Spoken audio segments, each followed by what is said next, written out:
Presentamos 24 Horas Central.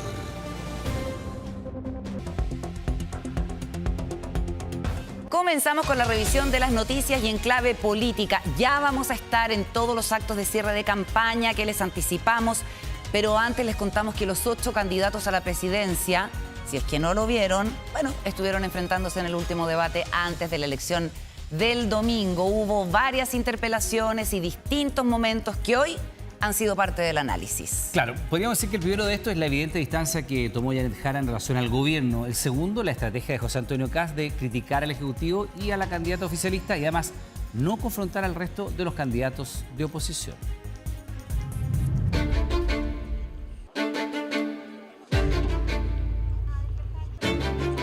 Candidatos que se enfrentaron en el último cara a cara presidencial, algunos remarcando sus propuestas, otros emplazando fuertemente a quien ya ven como segura en la segunda vuelta.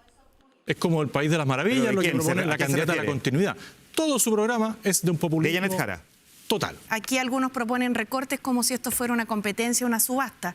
A 24 horas del debate, según todos los analistas, la instancia dejó algunas conclusiones, entre ellas la evidente distancia que la propia Jara marcó con el gobierno que integró. Y sin duda, para mí lo más malo de este gobierno fue no haber actuado oportunamente en el caso del ex subsecretario Manuel Monsalve. ¿Usted si se hubiera encontrado con Javier Milei en un foro, lo habría saludado de pie, como no lo hizo el presidente Boric? Yo lo habría saludado de pie, evidentemente. No es su estilo. No es mi estilo. Y le quiero pedir al gobierno que haga las gestiones que tiene que realizar y que hasta la fecha no ha realizado.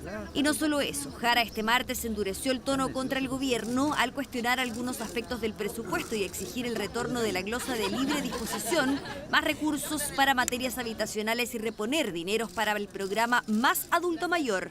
En el marco de la discusión presupuestaria, el gobierno aún está a tiempo de corregir el rumbo y escuchar a las familias de Chile. Mira, la verdad es que me parece totalmente natural y normal que en procesos electorales los candidatos busquen marcar diferencias y no solamente con los contrincantes, sino que también con las administraciones de turno. O sea, de eso se trata también en la democracia, ver cuáles son las diferencias, los puntos en común y por lo tanto lo tomamos en ese ámbito. Ella necesita de alguna manera tomar esa distancia necesaria y tiene que ir a buscar a los electores moderados de alguna manera, pero sobre todo tiene que hacer lo posible porque la elección no se convierta en un plebiscito sobre el gobierno. Pero no fue la única estrategia que se apareció en el debate Anatel 2025.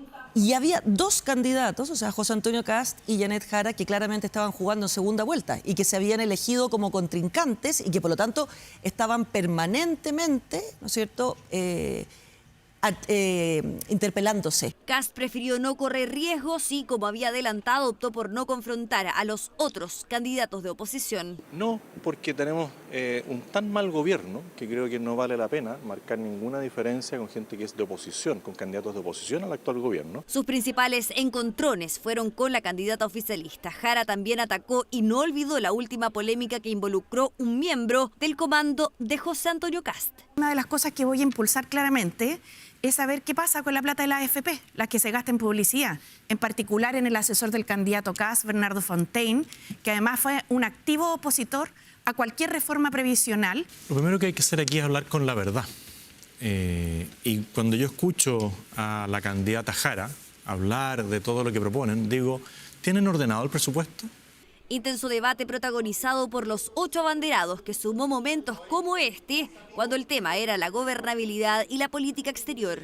En un teléfono está el presidente Trump diciéndoles que va a invadir por tierra Venezuela y les pide su respaldo. En el otro teléfono tienen a Nicolás Maduro, que le está diciendo que el gobierno de Estados Unidos los quiere invadir y que ustedes tienen que ser solidarios con un gobierno latinoamericano. ¿Qué línea toman primero? ¿A qué presidente le responden? Yo sí le contestaría a Maduro y le diría: váyase, deje su dictadura. Y después le diría al presidente Trump: proceda. Yo apoyaría una intervención en Venezuela. Y al señor Maduro le diría que agarre sus pilchas y se mande a cambiar. De verdad, yo no creo que vayan a invadir por tierra.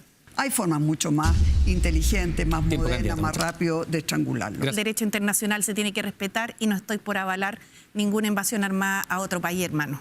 Otro momento de interpelación directa se vivió cuando se abordó el tema de los derechos humanos. Eventualmente, ¿qué pasa con Punta Peuco? Es una decisión administrativa. ¿Usted la revertiría? ¿Seguiría con el Plan Nacional de Búsqueda? No, Son decisiones sobre las cuales usted tiene que actuar y que es importante que la ciudadanía, sepa en qué sentido actuar. Y voy a actuar. pero no a instancias de un presidente que ha llevado a este país a un fracaso total. ¿Se han dado cuenta que cuando se le pregunta a Kast sobre un tema siempre evade y responde otra cosa? Yo creo que eso no sirve para ser presidente de Chile. Los dos candidatos mejor aspectados según los últimos números conocidos. Intenso debate para muchos, decisivo a la hora de conocer a los protagonistas de la segunda vuelta presidencial. Bueno, la verdad es que si hay un momento que dio que hablar en este debate fue cuando Johannes Kaiser le regaló una flor a Evelyn Matei. El gesto llegó luego de que las últimas encuestas conocidas demostraran que ambos amenazan el liderato de Kast en el sector. Los otros candidatos también marcaron puntos altos de la noche con frases para el bronce. Veamos. Me voy a permitir una libertad. Feliz cumpleaños, Evelyn. Pues son más de las 12 de la noche. ¿En serio?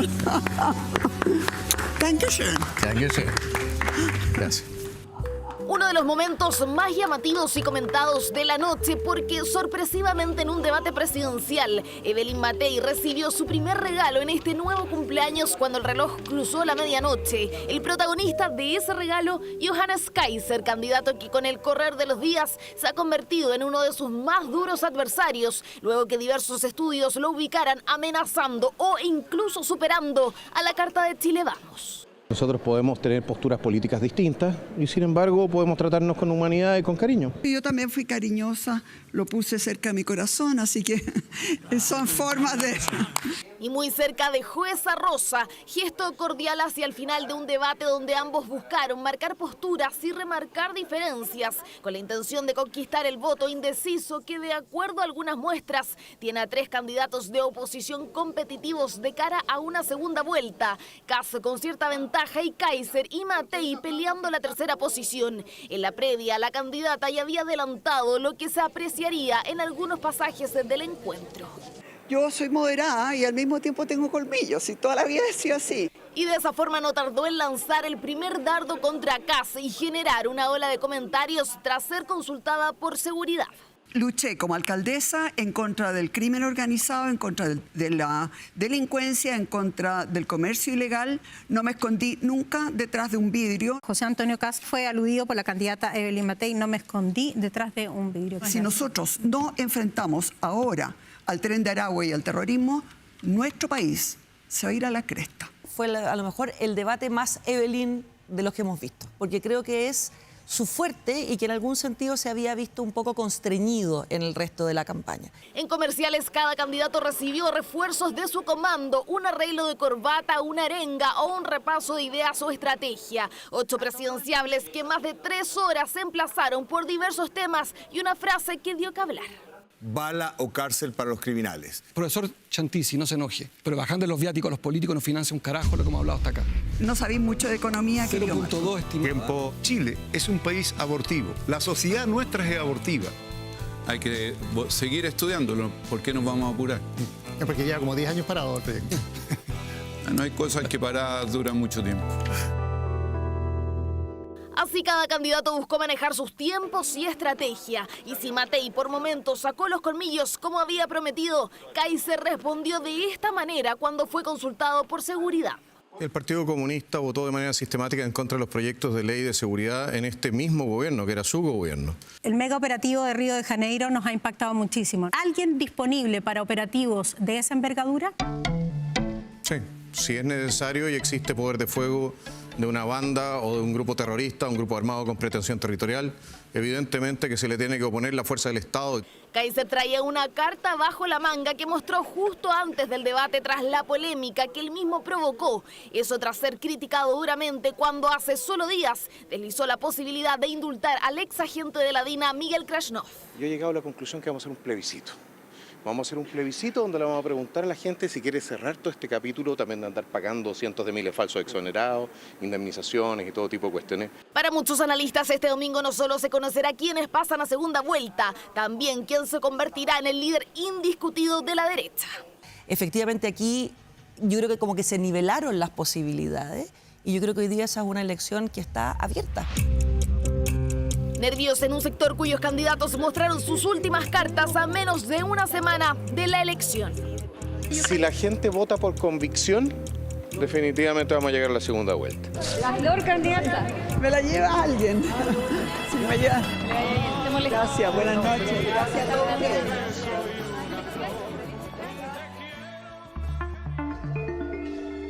En otro tema del día, la Corte Suprema confirmó la resolución que revocó la libertad condicional de Mauricio Ortega tras considerar que la notificación a su víctima, Nabila Rifo, o a su defensa sobre la solicitud de su liberación no fue hecha correctamente. La Comisión de Libertad Condicional deberá volver a sesionar para analizar el requerimiento y resolver si vuelve o no a la cárcel. Fue el 7 de octubre cuando Mauricio Ortega, tras cumplir la mitad de su condena, consiguió la libertad condicional. Una decisión tomada por una comisión de la Corte de Apelaciones de Coyhaique y que de inmediato generó controversia. Se le autorizó cumplir el resto de su condena fuera de la cárcel, pese a un informe desfavorable de Gendarmería sobre su personalidad. Presenta un nivel moderado de rasgos psicopáticos con una personalidad caracterizada por su alto egocentrismo, encanto superficial, uso de la mentira, manipulación, falta de culpa, escasa profundidad de sus afectos, falta de empatía e incapacidad de aceptar su propia responsabilidad. Más tarde se cuestionó si el proceso había cumplido con lo establecido en la ley o no. Se debe oír a la víctima antes de tomar una decisión de este tipo y Nabila no fue oída. Cuando un sentenciado postula a la libertad condicional, la ley dice que la víctima o sus representantes legales deben ser notificados. Luego se les debe escuchar si es que, por ejemplo, no están de acuerdo con que se les conceda. El debate surgió en este punto. Según la defensa de Ortega, sí se notificó. Según la defensa de Nabila, esa notificación llegó, pero a un domicilio antiguo.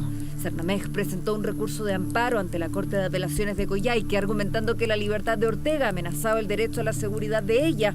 Un recurso que finalmente fue acogido y ordenó el reingreso de Ortega al penal de Puerto Aysén. A 3 semanas, su abogado volvió a arremeter. Al Cernamej se le pasa el plazo para poder solicitar una nulidad de todo logrado por falta de emplazamiento. ¿Cuál es la fórmula para poder remediar esta situación? Presentan un amparo. En la segunda sala de la Corte Suprema expusieron los argumentos para revocar dicha resolución. A pesar de que la comisión participó de manera, y conforme a la ley se conformó, participó, votó y aprobó el beneficio de libertad condicional para mí representado por cumplir todos y cada uno de los requisitos. Se insistió además en que Nabila fue correctamente notificada. El domicilio donde llegaron las notificaciones es esta casa, donde efectivamente vivió Nabila Rifo tras su larga hospitalización, pero donde desde 2020 funciona una oficina de gendarmería. Esta situación debió haber sido certificada por el funcionario del tribunal. En relación a la vulneración de la seguridad individual, acá el riesgo no es hipotético, no es subjetivo. Finalmente, el máximo tribunal resolvió, reconociendo que la notificación a Nabila fue mal hecha, lo que le impidió ejercer sus derechos. Y confirmó el fallo anterior, o sea, que el proceso de libertad condicional de Ortega no fue válido porque faltó esa notificación y que se debe dictar un nuevo pronunciamiento de la Comisión de Libertad Condicional de Aysén.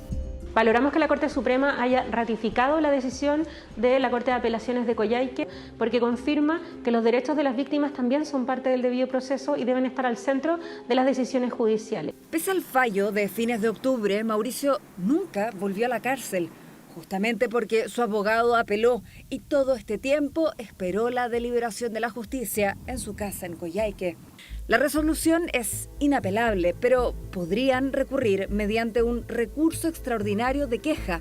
Para eso tienen 5 días. Si no lo hacen, Mauricio Ortega sí o sí deberá volver al penal de Aysén. Claramente que lo vamos a colocar a disposición de Gendarmería. Nunca nos hemos abstraído del actor de la justicia, muy por el contrario.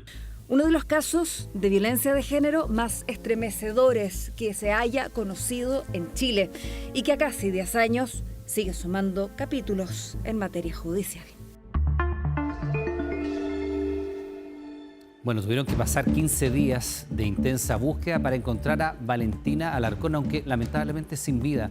Su cuerpo presentaba lesiones de extrema violencia, incluso estaba semioculto en una casa deshabitada, que ya fue parte de otras investigaciones por tráfico de drogas. Le vamos a acabar todo el juego al niño, con la Valentina Alarcón tenía 26 años, quería estudiar trabajo social en marzo, por eso renunció a su trabajo como reponedora nocturna del retail. Era una acérrima hincha de Universidad de Chile, dato importante porque dijo que iba a una junta con barristas en La Pintana. El sábado 26 de octubre sale de su departamento, camina unas 10 cuadras para tomar una micro y llega a la población El Castillo. Tenemos contacto con ella, ella le manda un WhatsApp a un primo de nosotros, a eso de como las 10:30 de la noche, diciéndole que iba a cargar el teléfono y que luego se iba a volver a comunicar con él. Y como te dije, o sea, ella de un momento a otro simplemente sale, no nos dice a dónde va, no sabemos si se va a juntar con alguien, no tenemos nada. Este fue el último registro de Valentina en cercanías de la población El Castillo. Desde ese momento su familia no supo absolutamente nada de ella. Hicieron la denuncia por presunta desgracia e iniciaron una campaña de difusión por redes sociales. 15 días después, en medio de un amplio operativo, se conoció la primera pista. Logramos encontrar en el domicilio, ¿cierto?, un cuerpo que hasta la hora no ha sido identificado. Teníamos posicionado a la víctima en este sector y hoy día estamos realizando las diligencias para establecer si el cuerpo encontrado corresponde a ella o no. Al interior de una casa deshabitada, en la misma zona en que desapareció Valentina, fue encontrado un cuerpo que presentaba un avanzado estado de descomposición. Se pudo corroborar que la persona fallecida correspondería en este caso a doña Valentina Alarcón Molina, que era la persona que en este caso se encontraba desaparecida hace alrededor de 15 días. La zona de interés ya ha sido intervenida, principalmente por tráfico de drogas. De hecho, esa misma vivienda fue parte de distintas investigaciones. Según vecinos, sería incluso una casa de torturas. Efectivamente tenemos muchas denuncias de disparos injustificados, de puntos de venta de narcotráfico. Este sector ha sido intervenido tanto por la PDI como por Carabineros. Esa casa en particular había sido ya intervenida en muchas ocasiones. Hemos tenido información de que era un punto de venta que usaban ciertas bandas narcotraficantes del sector. El cuerpo de Valentina estaba en el patio trasero, oculto por tablas pero a la vista. La geolocalización de su teléfono fue importante para llegar a la zona, aunque no hay detenidos por el momento. Se están haciendo las indagaciones sobre su itinerario y especialmente los vínculos que ella tenía en el lugar donde fue hallada. Nosotros esperamos en los próximos días tener resultados en relación a los sujetos involucrados, pero es una investigación que está muy avanzada ya. Valentina fue futbolista de las series juveniles de Palestino, equipo que también la despidió en redes sociales, al igual que su familia, vecinos y amigos.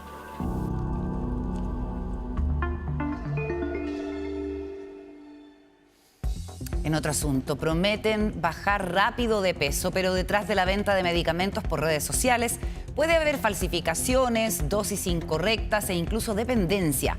Por eso el CERNAC lanzó una alerta para advertir los riesgos reales de comprar sin supervisión. Es adictiva y muy El peor error fue tomar estas pastillas. A veces pasaba días enteros sin dormir. El CERNAC emitió una alerta por el aumento de venta y consumo riesgoso de medicamentos para bajar de peso, especialmente en redes sociales y comercio informal. Sí, la verdad es que lo he visto bastante, incluso me lo han ofrecido. Se me ha pasado por la mente consumir. La verdad sí la probaría, porque igual es complicado bajar de peso siendo mujer. Los expertos aclaran que los medicamentos para bajar de peso son siempre un complemento del tratamiento en casos de sobrepeso u obesidad, enfermedad que afecta al 74% de la población. Hacer un tratamiento puntual, lo más probable es que va a hacer que el problema disminuya temporalmente, pero que no se solucione definitivamente. Es muy popular, la gente lo compra porque busca la manera de bajar de peso lo más rápido posible. Muchas personas que, claro, se desatan comiendo y después creen que con unas pastillas van a bajar de peso y... Hicimos el ejercicio periodístico de contactar a una vendedora que ofrece efentermina por redes sociales, sin receta ni consulta médica. Hola, quiero comprar Centis. ¿Cuánto sale? ¿Entrega en el Metro Salvador? Hola, sí amiga, con recargo adicional de 2.000. Ya, ¿y cuánto sale una caja? ¿Me alcanza para un mes?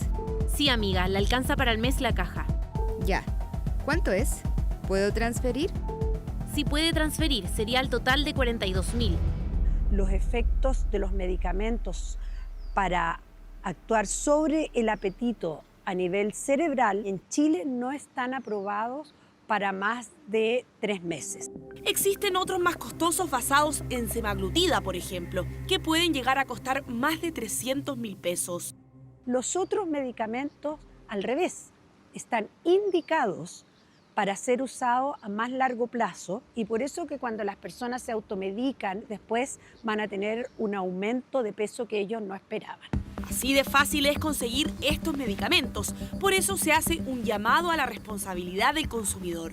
Existe un registro para estos medicamentos, existe un registro nacional que se puede verificar en el Instituto de Salud Pública, en su página web, las plataformas online, todas las farmacias tienen también su registro en el Instituto de Salud Pública. Cuando un medicamento se vende sin registro o se comercializa fuera de los canales establecidos, no hay ninguna garantía de que su contenido corresponda a lo que dice el envase ni que haya sido fabricado en condiciones seguras. Que la persona no obtenga los efectos deseados con medicamentos sin supervisión médica es la menor de las consecuencias. Su consumo puede dañar la salud.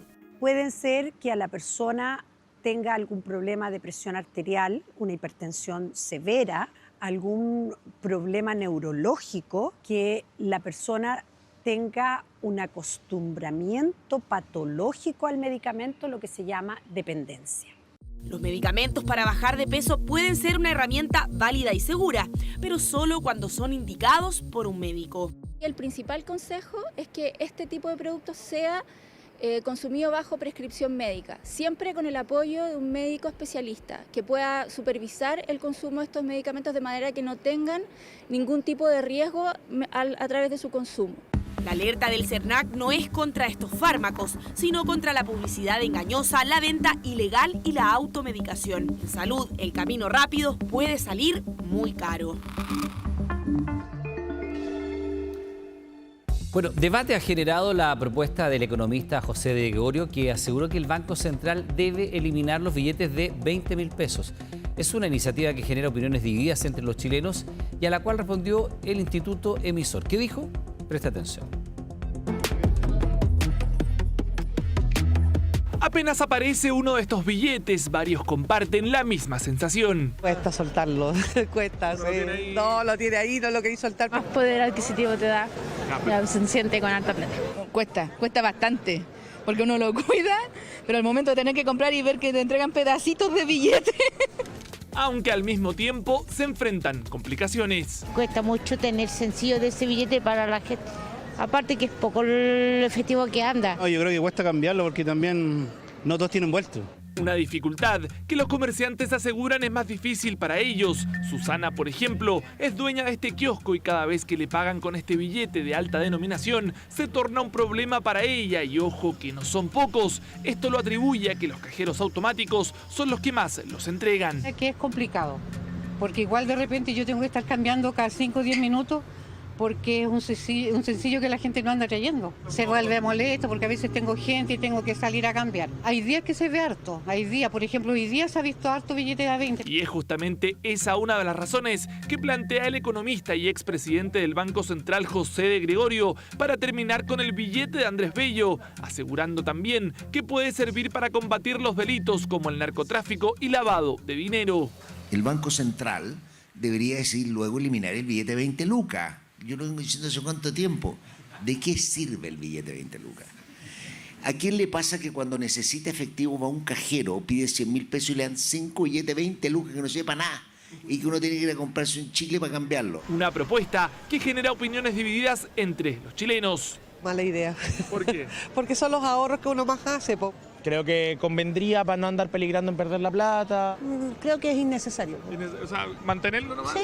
Sí, mantenerlo. Se podía eliminar, pues. Me gustaría, porque así anda con la tarjetita y no gasta muy rápido la plata uno. Hay algunos que van más allá y proponen hasta un nuevo billete. También la mayoría de las cosas terminan en 9.90. Podrían inventar un billete que sea 9.90 si uno paga justo. Opiniones para todos los gustos, pero ¿qué opina el Banco Central, el encargado de la emisión de billetes y monedas del país? Este abanico de denominaciones que llamamos nosotros es el que satisface el normal funcionamiento de los pagos que existen en el interior de la economía y además permite satisfacer la demanda que existe por los agentes económicos de nuestros billetes y monedas.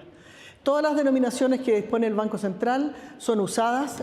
Un debate que seguirá dando que hablar frente a un crecimiento de la bancarización en Chile y de paso el protagonismo de los medios digitales y tarjetas, que hoy son las que ocupan el primer lugar como el método de pago más usado a nivel nacional. Ahora, A esta hora ya hablan los candidatos en sus cierres de campaña. Estamos desplegados en todo Chile. Claro que sí, lo vemos ahí, usted pantalla dividida en Santiago, en la zona sur. Vamos con Ignacia Jiménez, que está en Maipú, cierre de campaña de Janet Jara. Ignacia. ¿Cómo están? Buenas noches. No sé si me escuchan tan bien, porque la verdad que hasta ahora está Álvaro Enríquez sobre el escenario cerrando lo que ha sido este cierre de campaña de la candidata presidencial de Unidad por Chile, Janet Jara. Una actividad que comenzó a eso de las 6 de la tarde con la presentación de un coro de adherentes a la candidata y de vecinos de la comuna de Maipú. Siguió con la intervención de algunos comediantes, algunos influencers que también estaban acá dando vueltas entre el público, entrevistando a los presentes, que según las estimaciones del comando de Janet Jara fueron cerca de 20.000 las personas que se acercaron hasta acá, hasta la plaza de Maipú, para escuchar las palabras de la candidata. Un discurso de cerca de 20 minutos, 4 páginas que había escrito la candidata para este momento, donde repasó parte de sus propuestas como el salario vital, habló también de temas de seguridad, de salud, de crecimiento económico, poniendo énfasis a final de cuentas en las propuestas en estas últimas horas, días que quedan de campaña presidencial. Los quiero invitar a que revisemos parte de lo que dijo justamente Janet Jara sobre este escenario hace algunos minutos atrás. Es que quiero agradecer con emoción que me acompañen en este momento histórico, donde no solamente hay en juego una candidatura presidencial, sino que un proyecto de país que mira hacia el futuro. Mucho de lo que hagamos va a definir qué es lo que va a pasar en esta elección. Y el sentido y la trayectoria de nuestras vidas, de quienes son más jóvenes, de quienes tienen más experiencia, se ve reflejado en el esfuerzo que hoy día está concentrado aquí en esta plaza histórica de Maipú. Ahí escuchaban entonces ustedes parte de las palabras de la candidata presidencial, que estuvo acompañada de su familia. Hoy día estaban sus hermanas, su mamá, y que cerró este discurso acompañado de su hijo arriba del escenario, uno que no se había visto en esta campaña. Él había preferido mantenerse en una segunda línea, pero vino hasta aquí, a este lugar, a acompañar a la candidata presidencial en su última actividad en la región metropolitana. No la última de la campaña, porque mañana se va a trasladar a la región del Maule y va a culminar el día jueves, el último día de propaganda electoral en la región de Valparaíso, con entrevistas con medios locales, algunas actividades con medios de comunicación, vecinos, y un cierre de campaña en la Plaza Sotomayor, pronosticado para más o menos esta misma hora en la comuna de Valparaíso. Y allá en Maipú, con el alcalde Tomás Bodanovich, de dueño de casa, el primero de los cierres de campaña de Janet Jara. Ignacia Jiménez reportando hasta ahora. Gracias, Ignacia, buenas noches. Eso es Maipú, Petinelli de fondo. Nos vamos a ir ahora hasta el Movistar Arena. Ahí está, ahí también su ritmo musical. Sí, está, fíjate, súmale primo, entre otros, que se repite precisamente el plato.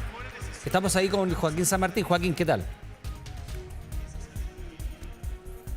Así es, ¿qué tal? ¿Cómo están? Buenas noches. Haciendo un recorrido a lo que han sido sus candidaturas, pero también realizando duras críticas al gobierno y a la candidata que dicen desde Republicano es la carta de la continuidad, Janet Jara. Se está realizando en estos momentos el discurso del candidato José Antonio Kast en un Movistar Arena con capacidad para 12.000 personas, y ustedes lo ven en las imágenes cómo se encuentra este recinto. Un discurso donde el candidato ha hecho mención también principalmente a su equipo, también dando espaldarazos a Carabineros, pero sobre todo con esta fuerte crítica a la candidata oficialista, donde dice que ella intenta distanciarse del Ejecutivo y que no tiene pudor y no tiene vergüenza. Parte de lo que ha sido este discurso en este Movistar Arena, que se espera que en los próximos minutos también se realicen los shows de la banda Zúmbale Primo y también del cantante nacional Américo. Habló el candidato, escuchemos parte de esas declaraciones. Algunos se reían, algunos nos subestimaban y otros incluso nos ningunearon. Pero como se dice, ¿y qué fue? Aquí estamos otra vez, 3.000 días después, y estamos mucho más fuertes, estamos más maduros, estamos más convencidos que nunca. Estamos más convencidos que nunca. Y por eso, con esa fuerza, con esa certeza, digo, la tercera sí es la vencida. porque lo vamos a hacer. La tercera es la vencida.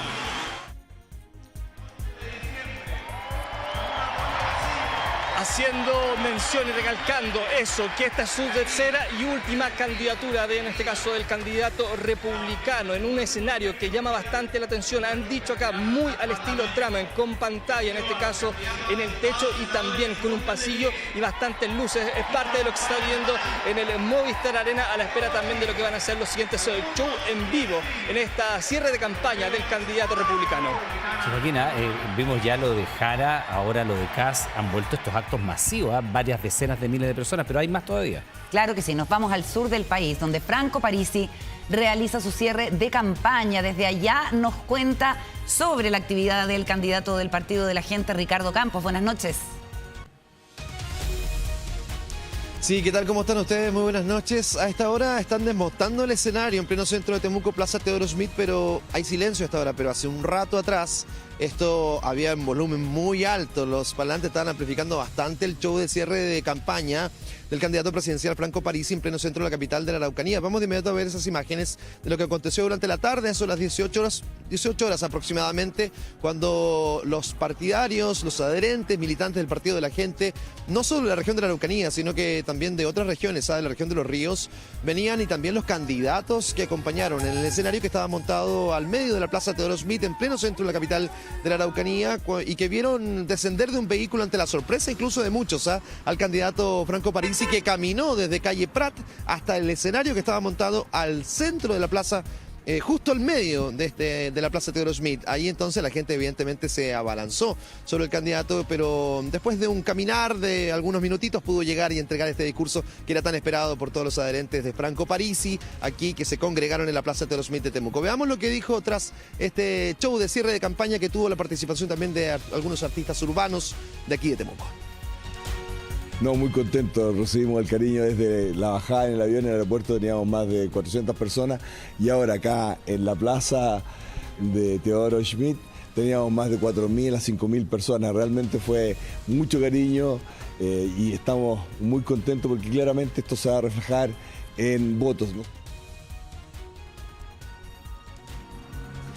Claro, parte de las declaraciones de Franco Parisi en esta agenda marcada por el show de cierre de campaña aquí en la Plaza Teodoro Schmidt de Temuco. Están en el Hotel Frontera, ahora en pleno centro también, a unas cuadras nada más de aquí. Están desmontando hasta hora de la noche toda la producción de lo que fue este show, con evidentemente la participación de los adherentes militantes del Partido de la Gente, como les decía, no solo de Temuco, sino que de otras comunas y también de la región de los Ríos, que viajaron a este show acá en la Araucanía. Bien, Ricardo, nos quedamos atentos de aquí al jueves, cierres de campaña masivos de los candidatos. Buenas noches. Y en otro tema del día, graves dichos cruzados dentro de la lista parlamentaria de Atacama dejó la acusación constitucional contra el ahora ex juez, en realidad, Antonio Ulloa. Claro, Daniel Manucheri, el diputado, citó a la senadora Yasna Proboste en medio de su exposición en contra del magistrado, mientras que la parlamentaria DC acusó al parlamentario, el diputado, de utilizar esta instancia con fines electorales a favor de su pareja, la también diputada Chicardini. Esta acusación constitucional es una vendetta política. Hablamos de una red articulada en el Poder Judicial para salvar a políticos corruptos. Aunque la Corte Suprema solo había sancionado al ministro de la Corte de Apelaciones, Antonio Ulloa, con una suspensión de 2 meses a raíz de su vinculación con el abogado Luis Hermosilla, finalmente fue otro poder del Estado quien definió su salida de tribunales. Queda aprobada la acusación constitucional deducida por la Honorable Cámara de Diputados en contra del ministro de la Ilustrísima Corte de Apelaciones de Santiago, señor Antonio Mauricio Ulloa Márquez. El Senado aprobó la acusación constitucional removiendo al ahora ex juez Antonio Ulloa del Poder Judicial y suspendiéndolo por 5 años de ejercer cualquier cargo público, en una jornada que dejó profundas consecuencias políticas. El juez Ulloa dice que solo tuvo conversaciones informales con la senadora Proboste antes de una acusación constitucional, como si fuera algo normal. Hermosilla le dice: gracias por el apoyo a Silvana. Yasna Proboste cumplió.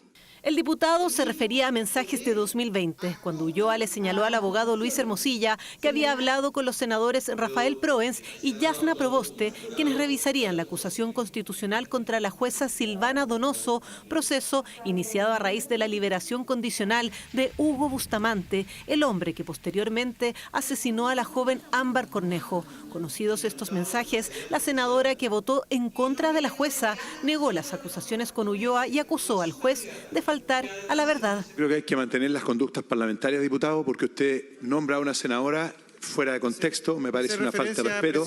Tenso debate donde algunos incluso acusan que el diputado habría proferido un improperio contra la senadora y donde intervinieron diversos parlamentarios, entre ellos Fidel Espinosa, socialista, al igual que Manucheri, a quien el diputado habría tildado de corrupto. La expresión que emitió Manucheri a la senadora Proboste, girando su rostro y diciéndole una palabra que yo no voy a repetir en público. Quiero anunciar públicamente ante el país que me querellaré por injurias y calumnias contra este personaje. La senadora DC reaccionó a la polémica, acusando que la intervención de Manucheri tenía fines electorales para favorecer a su pareja, la diputada Daniela Chicardini, con quien impulsó en conjunto la acusación contra Ulloa. Quisiera lamentar que una ocasión tan relevante para el Senado de la República sea utilizado por un diputado de una forma bien mañosa para fines electorales con el propósito de hacer campaña por su pareja. La diputada socialista en esta elección va por el Senado en la misma lista que Proboste y reiteró sus acusaciones sobre un vínculo entre la senadora y una red de poder y favores. La parlamentaria DC, por su parte, también emplazó a los diputados a denunciar la presunta corrupción en el municipio de Copiapó, presidido por Maglio Chicardini, padre de la diputada.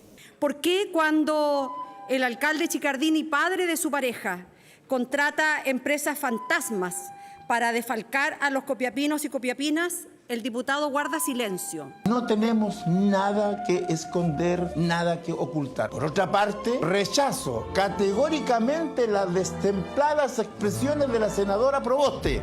El diputado Manucheri respondió mediante un comunicado señalando que pretender mezclar esto con situaciones de intervencionismo que ya están siendo investigadas en Copiapó sería una excusa para cambiar el tema y no hablar de las conversaciones informales que aparecen en la trama bielorrusa. Destitución de Antonio Ulloa, que dejó repercusiones más allá del Poder Judicial, con acusaciones cruzadas dentro del oficialismo y una pugna con querella incluida que remece la interna del Partido Socialista. Ahora. Bueno, esto es realmente una tragedia. Fíjese que los médicos están haciendo los mayores esfuerzos posibles por salvar la vida de dos niñitos de 4 y 7 años, que fueron atacados con un cuchillo por su padre. Esto ocurrió en Melipilla. El autor de estas graves lesiones se suicidó, pero antes también mató a la mamá de los niñitos. Estamos con David Maldonado con esta información que tiene consternada no solo a la comunidad, sino que a todo el país. David, buenas noches. ¿Qué tal? ¿Cómo está? Muy buenas noches. Un hecho que pudo haberse evitado, información que estaba en manos de la Fiscalía de Melipilla, antecedentes de violencia intrafamiliar que se arrastraban desde el año 2019, que sin ir más lejos, este 27 de octubre del mes pasado, tuvieron un hecho de violencia al interior de esta propiedad en el sector de Puangue, en la misma comuna. Lamentablemente, este hombre, en el contexto de una actividad familiar, habría agredido en reiteradas ocasiones a quien fuera su pareja, a quien además amenazó de muerte, afirmando que no le importaban las consecuencias. Ella realizó la denuncia, este hombre fue detenido, pero lamentablemente quedó en libertad por medidas provisorias, una de ellas la prohibición de acercarse a la víctima y los lugares que ella frecuente. También tenía que abandonar el lugar que compartían y no podía comunicarse con ella, esto por la imputación de delitos de lesiones menos graves y también amenaza de muerte. Lamentablemente, la jornada de este martes, durante la mañana, 2 semanas después de estos hechos que ya estaban en manos de la Fiscalía de Melipilla, este hombre llegó llegó al lugar que compartía con quien fuera su pareja, ingresó, atacó con un arma cortopunzante a sus 2 hijos, un pequeño de 7 y otro de 4 años, para luego hacer lo mismo con esta mujer de nacionalidad boliviana. Ella, como pudo, salió con los 2 pequeños hacia el frontis de su casa para pedir auxilio, mientras el hombre al interior se quitaba la vida. Lamentablemente ella falleció una vez que fue trasladada hasta el hospital base de Melipilla. En tanto, los niños llegaron hasta el mismo lugar para luego ser trasladados hasta Santiago. El de 4 años se encuentra al interior del hospital Roberto del Río y el de 7 también acá al interior del hospital Sotero del Río, ambos en estado grave. Tenemos declaraciones respecto a esta lamentable situación, los invito a escuchar. Sí, efectivamente habían cautelares vigentes, la salida del hogar común del imputado, la prohibición de acercarse a la víctima y la prohibición de comunicarse. En este caso, una señora extranjera que tienen escasas redes de protección familiares. Me impresioné, claro. Miré de acá nomás, no me moví de acá. La conocía porque venían, acá hay un negocito que es de mi hija y venían todos los días a comprar. Los niños eran cariñosos, muy bonitos los niños. Ambos niños se encuentran en estado grave. El que está en un estado más crítico es el pequeño de 7 años. Aquí al interior del hospital Sotero del Río hemos sabido que hace muy poco tuvo una intervención, que se encuentra en la UTI luchando por la vida y la muerte en este hecho de violencia de género, de violencia intrafamiliar que se pudo haber evitado, considerando los antecedentes que se arrastraban desde el año 2019, que dejaban en evidencia que este hombre estaba dispuesto a todo en virtud de lo que él decía. No le importaban las consecuencias y finalmente terminan en esta lamentable noticia. Sí, bueno, ahí está el 1455, el número de Cernamec, pero la verdad es que esta es una información muy desgraciada porque había una denuncia, había una actitud de este sujeto de que no le importaba nada, la amenaza era verosímil, sin embargo, queda con las medidas cautelares. De poco sirven las medidas cautelares si no se fiscalizan. Lo hemos hablado en otras oportunidades con la ministra de la Mujer y Equidad de Género. La voluntad homicida de quien comete este tipo de delitos no se amilana, no se aplaca con solamente una orden judicial. Tobilleras electrónicas, reclusión, evidentemente para proteger a las víctimas. David, nos quedamos atentos a la evolución médica de estos 2 niñitos que lamentablemente fueron gravemente atacados por su padre antes de quitarse la vida y matar a la madre de los menores. Buenas noches.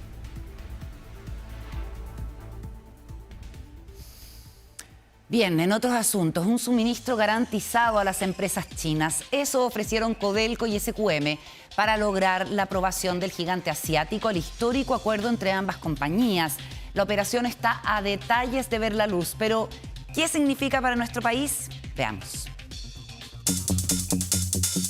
Es el mineral que promete mover al mundo, el más apetecido por la industria de los vehículos eléctricos, y por eso la voz de China era tan importante. Tras meses de análisis, el regulador de libre competencia del gigante asiático aprobó el acuerdo entre Codelco y SQM para extraer litio en el Salar de Atacama.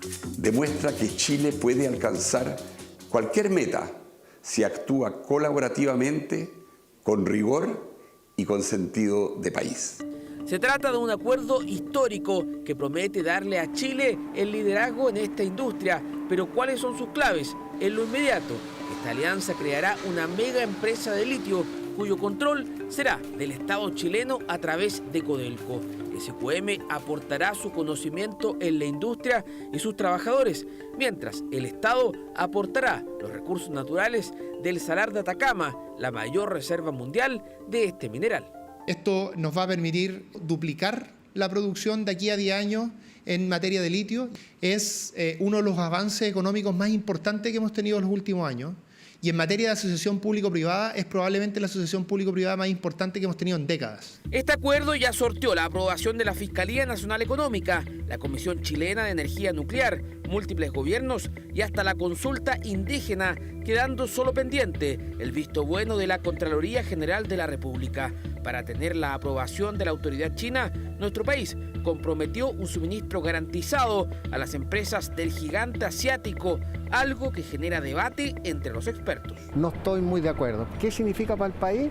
Que ya realmente más del 50% del cobre, digamos, se va a China y ahora tenemos el litio. Entonces los dos principales minerales que tiene Chile de exportación, en estos momentos dependemos básicamente, digamos, del gigante asiático. Nos abre una posibilidad de desarrollo de inversión, además con un socio comercial estratégico. Hay que recordar que China es uno de los principales socios comerciales de nuestro país, potencia la industria privada a través de Soquimich y la industria pública a través de Codelco. El acuerdo fue aplaudido por el mercado a tal punto que las acciones de SQM se dispararon y llevaron a la Bolsa de Santiago a un nuevo récord histórico. La SQM es la segunda más grande en ponderación dentro del IPSA. Entonces, todos los movimientos de mercado que tienen algún reflejo directo en la empresa son directamente también reflejados en el IPSA. Una alianza histórica que regirá hasta el año 2060 y que pretende que el litio chileno sea la energía verde que mueva al mundo. Bueno, durante esta jornada se realizó la cuarta día de formalización de los 3 imputados por el denominado caso Muñeca Bielorrusa, que es una arista del caso Audio, como usted bien sabe. Los abogados defensores de Mario Vargas y Eduardo Lagos argumentaron lo que para ellos son algunas inconsistencias en la presentación del Ministerio Público. Primero, las defensas apuntaron a que no es posible establecer que la exministra de la Corte Suprema, Ángela Vivanco, haya concurrido a la oficina de estos abogados únicamente con la georreferenciación de antenas, ya que esta información no sería del todo certera, dicen ellos. Uno de los defensores apuntó al Ministerio Público y criticó la imputación de los cargos, específicamente la supuesta recepción de dinero por parte de Vivanco. Este hecho no fue expuesto por la Fiscalía en la orden de detención y tampoco en la querella de capítulos que se presentó a la Corte de Apelaciones de Santiago. Tenemos declaraciones. Llama poderosamente la atención que un hecho tan relevante como el pago, o el supuesto pago, a la exministra Vivanco haya intentado ser incorporado del día 5 al 6 de noviembre, no estando en la querella de capítulo. Cuestionamos en algunos casos la existencia de antecedentes suficientes para acreditar los delitos imputados y en otros casos cuestionamos la participación de mi cliente en un hecho. Quizás vio esto en redes sociales y si no, aquí se lo mostramos. Una granizada sin precedentes impactó a los habitantes de Loncoche durante este fin de semana. Granizos del tamaño de una pelota de ping-pong cayeron durante 20 minutos, generando no solo problemas en techumbres, sino también en la agricultura local. Las pérdidas se estiman en el 80% de la producción.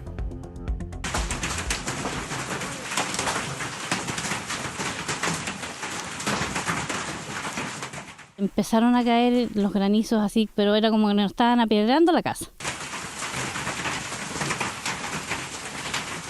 Se echaba tres granizos en la mano, uno le llenaba la mano.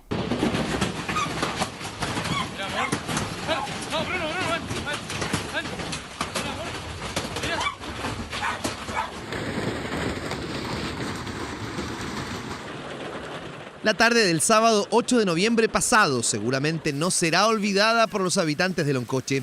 Una granizada sin precedentes y que duró aproximadamente 20 minutos impactó a esa comuna y a otras de la región de la Araucanía y los ríos. Fue una nube negra que apareció de repente, relámpago, trueno, los granizos.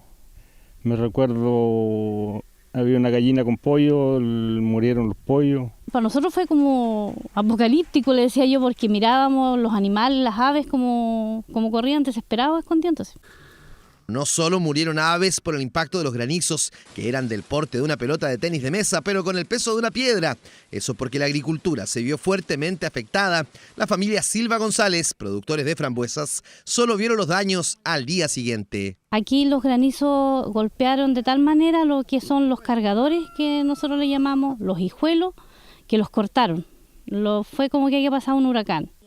Las frambuesas todavía verdes cayeron con las ramas producto de la granizada. De los 8.000 kilos que esperaban cosechar, con suerte llegarán a los 3.000. Hay productores de frutales menores que han perdido más del 80% de lo que son sus plantaciones y actualmente, el día de hoy, nuestros cuadros técnicos están haciendo el levantamiento de información porque no solamente frutales menores, sino que otro tipo de cultivos también se vieron afectados. Sí, hemos estado en diálogo con las autoridades locales, con el INDAP, que puede ir con con una primera ayuda temprana a quienes se han visto afectados, porque como hemos dicho, cada vez que hemos enfrentado emergencias, nuestro compromiso es ir en ayuda de quienes ven pérdidas importantes.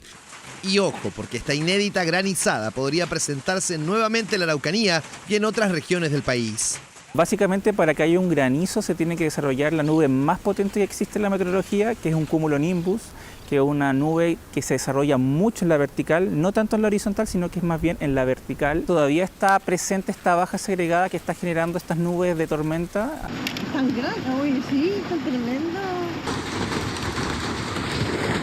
Eso es probable, que veamos nuevamente videos como los grabados el sábado en Loncoche, un fenómeno climático que esperan todos no vuelva a afectar a la producción frutícola del sur del país.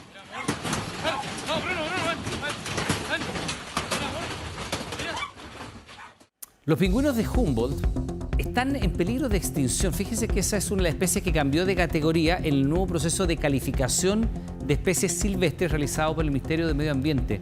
De las 71 especies clasificadas, un 70% está en riesgo de desaparecer.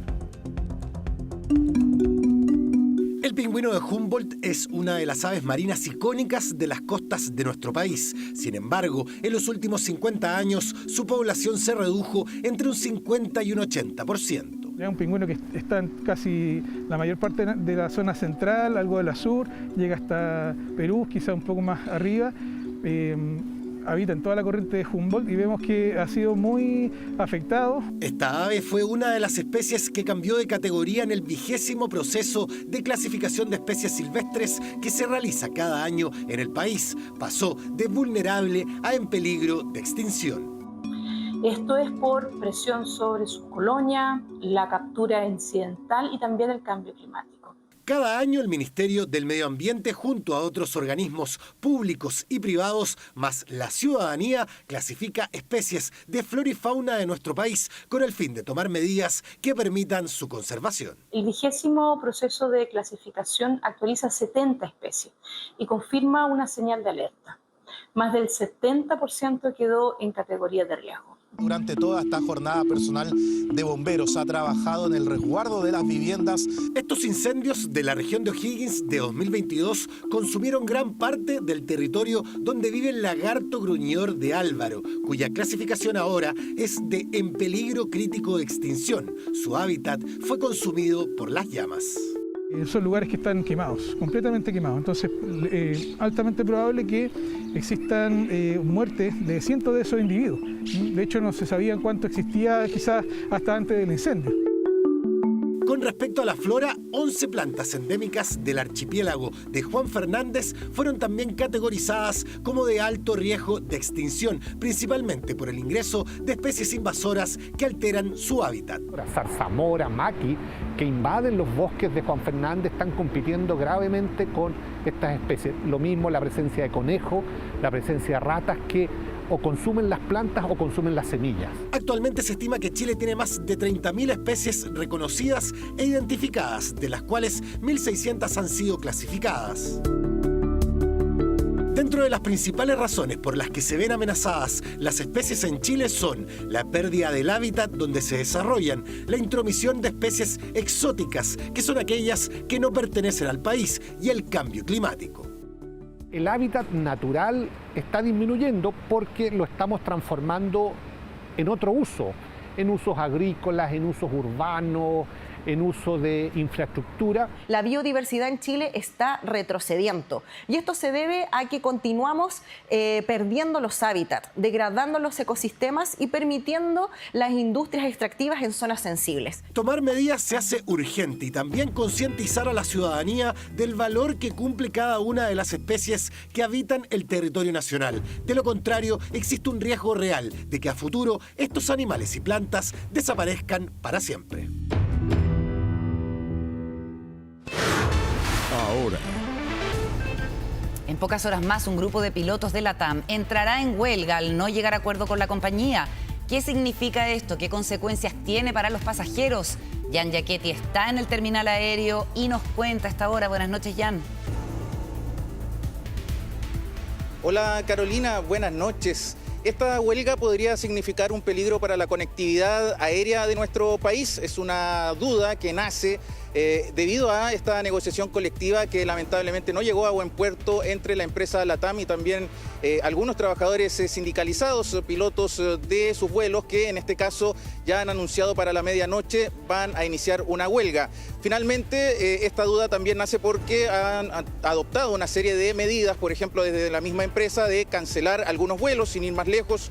El día jueves 13 de noviembre se canceló el vuelo LA30 con origen de Temuco y destino a Santiago, y se le ha dado una serie de soluciones a los pasajeros, en este caso poder incluso recuperar su dinero, cambiar el vuelo o también ocupar alguna filial de LATAM. Sin embargo, estos problemas también habían sido de alguna forma informados por este mismo sindicato de trabajadores de LATAM, porque ellos señalaban de que, claro, si es que no se llegaba a buen puerto con esta mediación que también estaba involucrada la Dirección del Trabajo, finalmente iban a ocurrir estas situaciones. ¿Qué sabemos por el momento? De hecho, lo que ha señalado la empresa a través de un comunicado de prensa es que todos sus pasajeros y clientes se informen del estado de sus vuelos a través del sitio web de LATAM para saber si es que qué medidas de solución van a adoptar en este caso, y también si es que sus vuelos se han visto afectados o no. Pero ¿qué espera también el sindicato de trabajadores? Llegar a una solución, sobre todo porque al menos el cese de las negociaciones de forma anticipada por parte de LATAM significa un peligro para las mismas operaciones de esta empresa. Por supuesto que lo que se busca en este caso es poder recuperar las condiciones laborales de antes de la pandemia, porque recordemos que durante la emergencia sanitaria las aerolíneas sufrieron muchísimo y también sufrieron varias y bastantes pérdidas monetarias, y para poder enmendar o solucionar ese problema, los mismos trabajadores, incluso los pilotos en este caso, aceptaron recibir la mitad de sus sueldos para poder enmendar toda esta situación, y todavía eso no ha podido ser solucionado hasta el día de hoy, ya 5 años después de la pandemia. Así que todo va a quedar en veremos para las próximas horas. Por supuesto, nosotros seguiremos muy atentos a cómo evoluciona esta huelga. Jan Yaquetti con la noticia desde el aeropuerto Pudahuel. Muchas gracias, Jan. Buenas noches. Nos vamos a la pausa. Ya seguimos con las noticias en 24 Horas Central.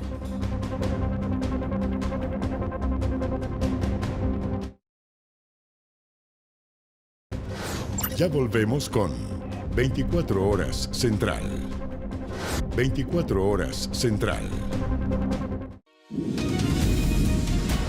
Elecciones 2025. De regreso a las noticias y avanza rápidamente el reloj. 4 días, 9 horas, 50 minutos, segundos que van descontando y tenemos ya la primera vuelta. Estamos en la antesala de las elecciones de este domingo y el CERVEL presentó una novedosa modalidad de información para que vaya con su voto. Usted ya ha estudiado y lo vamos a compartir aquí para que usted haga el ejercicio. Hagámoslo juntos. Mire, usted ingresa a cervel.cl, lo digita allí, ¿verdad? Digita su RUT sin puntos y con guión como lo hace siempre. Y lo que le va a aparecer son sus datos, por ejemplo, si usted es vocal de mesa, etc. Pero además desde este año le aparece lo que está viendo ahí en pantalla, puede ver su voto y sus candidatos de distrito. Si usted pincha en esta papeleta se despliegan los candidatos presidenciales. Acá, por ejemplo, puede ver los candidatos a diputados, si así corresponde, también puede ir pensando su voto, y si le corresponde también le va a aparecer el de senadores. Recuerde que no todos los senadores se eligen, es fácil. En 24horas.cl también le vamos a entregar toda esta información. Queremos dar una mano. Y en la siguiente nota les vamos a explicar cuál es el método con el que se eligen los parlamentarios en nuestro país. ¿Lo sabe? Mire. En medio de propagandas y debates políticos, los chilenos y chilenas tienen que tomar una decisión. Descarto en el momento celular y si no el partido. Perfecto. Por ahí voy. Estoy pensando. Es muy difícil, son muchos y todos ofrecen maravillas. Lo que pasa es que hoy día todos te prometen. Pero ¿sabe cuál es la clave de esta y todas las elecciones? Esta, mantenerse siempre informado. En esta ocasión participarán 1096 candidatos a diputados y diputadas que buscarán ser electos en los 28 distritos desde Arica y Parinacota hasta Magallanes. Se eligen 155 diputados y diputadas. Estos cargos duran 4 años. Se debe ser ciudadano o ciudadana con derecho a voto, tener los 21 años cumplidos, haber completado la enseñanza media o su equivalente. Y en este caso también se tiene el requisito de haber vivido al menos 2 años en la región del distrito al cual está postulando. En el caso de los senadores, este año son 125 postulantes que deben cumplir con requisitos similares a los diputados. Las diferencias están en la edad mínima, que es de 35 años, no se exige residencia regional y se eligen parcialmente. En algunas regiones se elige en una elección y las otras regiones se eligen 4 años después. En estas elecciones en particular se van a elegir 23 escaños que corresponden a 7 regiones, que son las de Arica, Parinacota, Tarapacá, Atacama, Valparaíso, Maule, la Araucanía y Aysén. Su mandato dura 8 años. Pero, ¿cuál es el método para elegir a los diputados y senadores? Para conocer la metodología que se utiliza para elegir a los diputados o diputadas, vinimos hasta la Pontificia Universidad Católica a conversar con un académico de la Facultad de Matemática que nos va a explicar. ¿Cómo está? ¿Cómo le va? Bien, Oiga, gracias. ¿Qué tal? Hace mucho tiempo que no estaba en una sala con tantos números y ya me mareé un poco. Así que vaya contándome qué tenemos acá, por favor. Mira, aquí lo que tenemos es tratar de explicarle a la gente el sistema que se llama método de Don. Por ejemplo, dijimos que íbamos a tratar del Distrito 10. Sí, donde se supone que, de acuerdo a la Constitución, se reparten 8 escaños.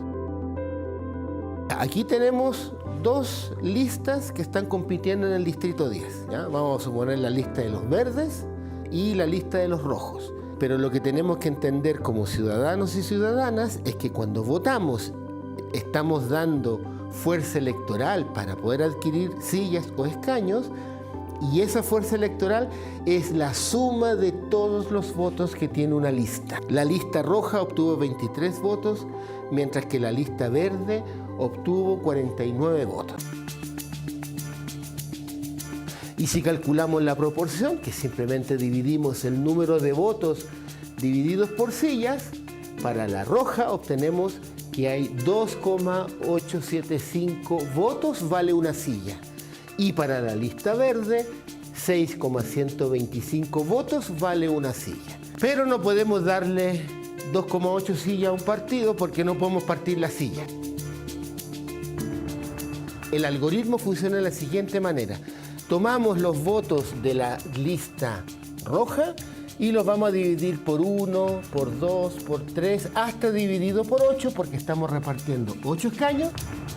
Y hacemos lo mismo con los 49 votos de la lista verde. ¿Y qué es lo que hace este método? Este método dice, mira, yo voy a repartir sillas para lograr un equilibrio en la representación proporcional. Y entonces lo que hacemos es, vamos a ordenar estos cocientes desde lo más grande hasta lo más pequeño y vamos a ir asignando.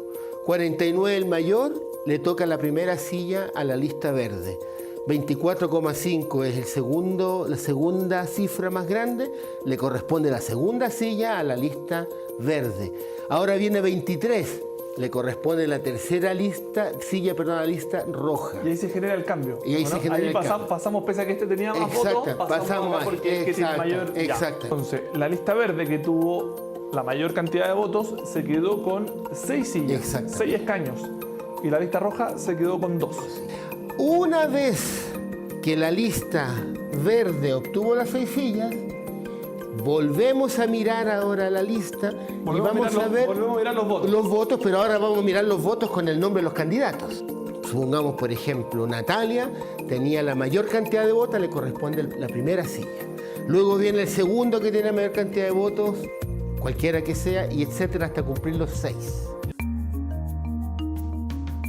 Porque, de nuevo, estamos votando por ideales de una lista política. Y ahí aparece lo que hemos dicho otras veces, mucha gente lo menciona, creo que una buena metáfora, los arrastrados. Es un método que siempre va a tender a dar la mayor cantidad de sillas a las listas que tienen muchos votos. Si uno lo ve desde el punto de vista matemático, la estrategia política para ganar altas sillas usando el método de Don es hacer coaliciones. Y si quiere recordar o tener más información, en 24horas.cl va a encontrar todos los detalles de cara a estas elecciones 2025.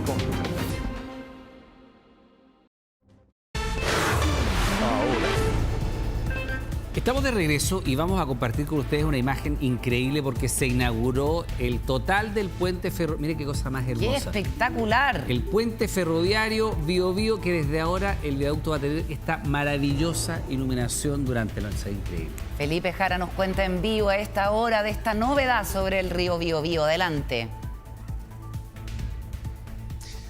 Hola, ¿cómo están? Muy buenas noches. Sí, la verdad es que yo los quiero dejar de inmediato con esta preciosa e increíble postal que tenemos a esta hora acá en Concepción, como ustedes muy bien decían, sobre el río Bío Bío. Los quiero dejar con la imagen de mi compañero Jonathan Espel, también imágenes aéreas que tenemos justamente de esta infraestructura que quedó completamente inaugurada, operativa durante la jornada del día de hoy. Hablamos del puente ferroviario que significa un hito tremendamente relevante en la historia ferroviaria de nuestro país. Es el primer puente que se construye en Chile y que cuenta con ornamentación. ¿A qué nos referimos? A estas estructuras laterales que ustedes justamente están viendo a esta hora y que soportan además este espectáculo, este juego de luces que por supuesto es lo que más llama la atención, una imagen tremendamente increíble que podemos admirar justamente a esta hora de la noche. Además es un hito súper importante para la infraestructura ferroviaria de la región del Biobío, porque es un puente ferroviario que viene a reemplazar a la antigua estructura centenaria de más de 100 años que aún y con bastantes problemas estaba operativa. Se trata de un puente que cuenta con 2 vías, que va a permitir desplazamientos más rápidos, mayor velocidad de los trenes. Además, ya a partir de la próxima semana, gracias a este avance, se va a poder contar con mayor frecuencia del Biotren, un sistema que con el paso de los años, su sistema de transporte cada vez transporta a más pasajeros en las 2 líneas con las que cuenta. Pero sin duda lo que más llama la atención es este espectáculo de luces. El puente ya estaba en funcionamiento, que es lo que faltaba, su puesta en funcionamiento completa, y eso ocurrió durante esta jornada. Durante la noche se realizó la ceremonia, estuvo presente acá en la zona el ministro de Transporte junto con autoridades regionales ya para cumplir con esta formalidad, pero que sin duda es lo que más llama la atención, este puente de casi 2 kilómetros que ya está completamente inaugurado, completamente en funcionamiento, con esta ornamentación, este juego de luces que nos entrega esta hermosa postal a esta hora de la noche acá en la región del Biobío. Felipe, solo porque no son los colores de la bandera chilena, evidentemente, eso resalta de inmediato. Este espectáculo que estamos viendo de luces va a permanecer así para ocasiones especiales, ¿es solo con motivo de la inauguración o va a ser parte del paisaje habitual en el Biobío? Porque se ve increíble, pero uno pensaría, ya, esto va a ser solo para fechas especiales como esta, cuando se inaugura, o para fiestas patrias, o para Navidad, o para Año Nuevo, o por algún aniversario, o va a ser la tónica, este es el espectáculo diario. ¿Qué va a pasar con él? No, claro, esta es la imagen que nosotros como habitantes de esta zona vamos a tener el privilegio de poder presenciar cuando caiga la noche acá en nuestra zona. Es justamente el propósito con el que se construyó, el propósito con el que se edificó toda esta ornamentación y se pone a disposición justamente todo este espectáculo de luces con este hito que les decía yo que es primera vez.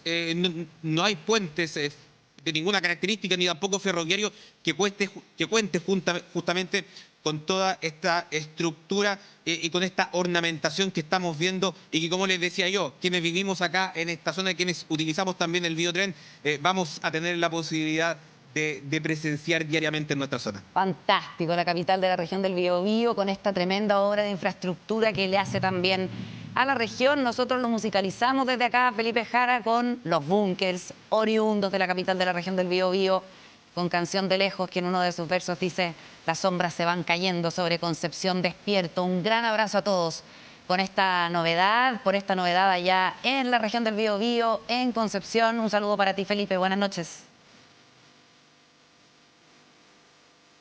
Buenas noches.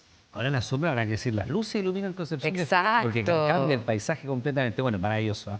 Oiga, imagen increíble para terminar las noticias, 24 horas central. Como siempre, nosotros le damos las gracias por estar junto a nosotros. Pero, por cierto, la invitación es que siga acá porque tenemos una gran invitación. Oye, si viene Mi Nombre es 2, estuve la semana pasada ya de tu otro programa, pues. Lo pasé increíble, fue solo un préstamo, volvería eventualmente. tiene una abertura cumbianchera, viste que las aberturas son espectaculares allá. Hoy día va a estar todo como rey. Sigan la sintonía de Televisión Nacional. Buenas noches,